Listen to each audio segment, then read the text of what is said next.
Hello friends, welcome to my channel. In this video, we are going to look at Python IDLE.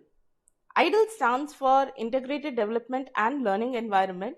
It is basically Python's interactive interpreter. IDLE is a multi-window text editor with smart indent, call tips, auto-completion, and it has got lot other features. It actually comes along with Python installation by default.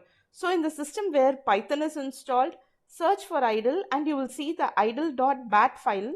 Click on it and you will see the Python shell window. So this is the IDE that we can make use to write the Python code. But this IDE is more like a command prompt and it does not help with multiple statement execution. Say for example, if I want to print hello world, then I can directly give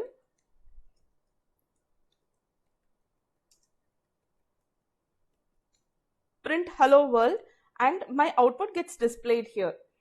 But if we want to write a code which has got few lines, then what we have to do is go to file, new file, and in this new file we can write a Python code.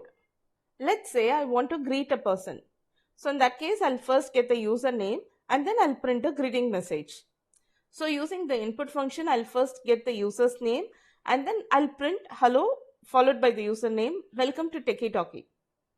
Next, I want to execute this code. For that, first I need to save this file. So I'll give file save, which is going to prompt me for the location to save the file.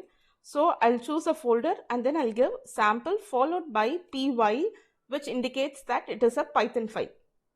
So I'll give save. So now that this file is saved, I want to run this file.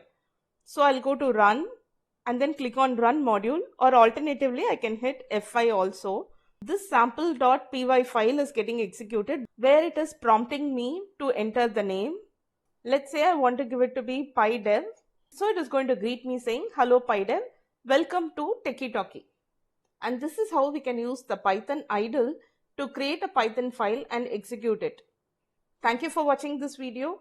Subscribe to my channel to get alerts on new videos related to Python and data science.